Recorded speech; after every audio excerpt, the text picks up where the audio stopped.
اعوذ باللہ من الشیطان الرجیم بسم اللہ الرحمن الرحیم اللہم صلی علی محمد وآل محمد۔ سرکار دو عالم صلی اللہ علیہ وآلہ وسلم نے فرمایا، اقضاکم علی بن ابی طالب، کہ تم میں سے بہترین قاضی اور بہترین فیصلہ کرنے والا میرا بھائی علی بن ابی طالب ہے۔ اور مولا متقیان یہ ہمیشہ کہا کرتے تھے، سلونی سلونی قبل ان تفقدونی، کہ لوگو آؤ مجھ سے سوال کرو قبل اس کے کہ میں تمہارے درمیان نہ رہوں۔ انی عالم طرق السماوات من طرق الارض، کہ میں زمین کے راستوں سے آسمان کے راستوں کو زیادہ بہتر جانتا ہوں۔ اور یہ بھی کہا کرتے تھے کہ یہ جتنا میرے پاس علم ہے، ھذا لعاب دہن رسول اللہ، یہ سب کمال ہے تو اللہ کے حبیب سرکار مصطفیٰ کے لعاب دہن کا کمال ہے، کہ جنہوں نے اپنا لعاب مجھے پلایا۔ وعلمنی رسول اللہ زکاً زکا، اور علم مجھے ایسا عطا کیا جس طرح پرندہ اپنے بچے کو غذا کھلاتا ہے۔ تو علی علیہ السلام نے مختلف فیصلے کیے، زندگی میں عجیب و غریب مشکل سے مشکل فیصلے کیے، لوگوں کے مسائل کو حل کیا۔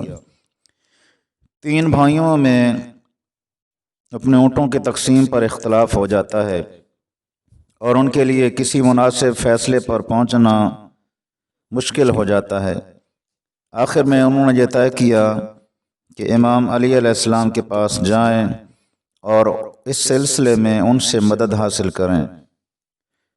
یہ تینوں بھائی اپنے 17 اونٹوں کو لے کر مولا امیر کے پاس پہنچے اور کہا کہ ہم 3 بھائی ہیں، ہم نے اپنے والد سے وراثت میں 17 اونٹ پائے ہیں، آپ ان کو ہمارے درمیان ایسے تقسیم کریں کہ بڑے بھائی کا 1/2 حصہ ہے، یعنی اس کا آدھا حصہ ہے، اس سے چھوٹے کا 1/3 یعنی تیسرا حصہ ہے، اور آخری کا 1/9 یعنی 9واں حصہ ہے۔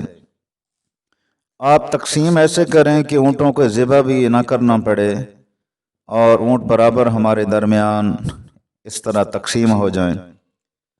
تو مولا متقیان نے فرمایا کہ کیا تم اجازت دیتے ہو کہ میں اپنا 1 اونٹ تمہارے اونٹوں میں شامل کر دوں اور پھر تمہارے درمیان فیصلہ کروں؟ تو کہا کہ جی مولا، جیسے آپ بہتر سمجھیں۔ امام علیہ السلام نے اپنے غلام سے کہا کہ میرے اونٹوں میں سے 1 اونٹ لے کر آؤ۔ اپنا اونٹ شامل کر دیا، اونٹ 18 ہو گئے۔ امام نے کہا کہ جس کا آدھا حصہ ہے وہ 18 کا 1/2 حصہ اپنے 9 اونٹ لے جائے، اور جس کا 1/3 حصہ ہے وہ 18 میں سے تیسرا حصہ جو ہے وہ 6 لے جائے، اور جس کا 1/9 حصہ ہے یعنی 9واں حصہ، تو 18 کا 9 2 بنتا ہے، وہ اپنے 2 اونٹ لے جائے۔ تو اس طریقے سے 9 اور 6 اور 2 یہ 17 اونٹ ہو گئے، اور مولا متقیان نے کمبر سے کہا کہ میرے اونٹ کو واپس لے جاؤ اور میرے اونٹوں میں شامل کر دو۔ اس طرح مولا نے یہ فیصلہ کر دیا۔ اللہم صلی علی محمد وآل محمد وعجل فرج۔